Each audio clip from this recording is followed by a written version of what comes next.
Mic check. Mic check. Mic check. What's up, y'all? Welcome to another crazy video by me. And this one I like to call backing into your mailbox. Now this one I like to call my last table. So for those of you who don't know, which is probably most of you, is I used to be employed as a server at a restaurant and bartender. Server bartender mix, more bartender, well, more nothing now because I just quit. I quit because it was making me miserable, because it's not a very fun industry to be in. I mean, maybe like it's your thing, you know what I mean? Maybe you like it, and honestly, more power to you if you do. But I don't like it anymore. I don't like it anymore, and therefore, I'm done. I'm calling it quits. I'm throwing in the towel, and I'm done. And I wanted to talk about this because it felt right. It felt like the right thing to do. You know what I mean? It felt like the correct thing to do. So you might be saying, well, Jake, what is your master plan then? If you're not, I don't have any sunglasses. This is fucked up. If you're not going to be working, if you're so I'm unemployed, basically is what I'm trying to say. I'm unemployed. And you might say, well, Jake, I hope you have some money saved up. I don't. Then you might say, well, what's the plan, big guy? Well, the first thing I'm going to do is beg other people for money, including you watching this. So if you're watching this, I'm going to start something. This is not a joke, by the way. I'm going to start something. I'm going to be a professional e-beggar.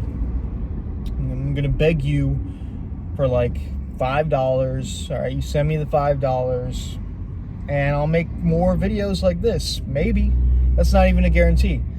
But in actuality, there really isn't a plan. And it's arguably not my wisest decision. I would argue it's not my best. Certainly not my best. But, and this kind of ties in to the road to $1 million. So I'm going to go ahead and make, that's so loud. You know what? I'm just going to sweat. I'm just going to have to sweat. This kind of ties into the road to $1 million, right? And the way it ties in, my friend, the way it ties in is you have, and I made this point in the other one, you have to sacrifice things in order to begin the path to $1 million. And one of those things is your cushy, comfortable lifestyle that you have grown to get used to. And it's very easy to stagnate in positions like that because in your mind you're thinking, okay, I'm making enough money to pay rent, I'm making enough money to buy DoorDash, I'm making enough money to smoke cigarettes. And your brain and your body are like, that's enough, you know? And so therefore it's worth sacrificing your time and the million of whatever you're trying to get. It's worth sacrificing that for your cushy lifestyle where you get to smoke cigarettes and pay your rent and whatever, fuck your girlfriend, or excuse my language, make love to your girlfriend play with your dog, life's simple pleasures. And there's not anything wrong with that necessarily. But it does mean you're not going to get anywhere, and nowhere close to the road to $1 million. So at some point, your body and your brain might be like, we're happy with this. We're happy with the setup we got here. We make enough money to not only afford rent, but to also pay for food and luxuries, and even maybe have some saved at the end of the day, like a little bit of extra at the end of the day. And that is great. That is fantastic. But there's another part of you, okay? There's another part of you that isn't satisfied with that. And that part of you is your spirit. It's your soul. It's your being. It's your person. It's your wandering eye. There's a part of you that isn't satisfied with just that. And to tie it back into what I was talking about, my last table was like 3 days ago. I was supposed to come into work, but then I was sitting outside and I was like, you know what? I'm just done. Like, I'm ready to move on. I don't even care. I can hardly afford rent. I don't even care about that. I can't do this anymore. I have to move on. And that was something that my spirit made me do, because basically I was getting tossed around at this place of work, and my spirit had enough. I could have bared it and just dealt with it and have kept making enough money to live and whatnot.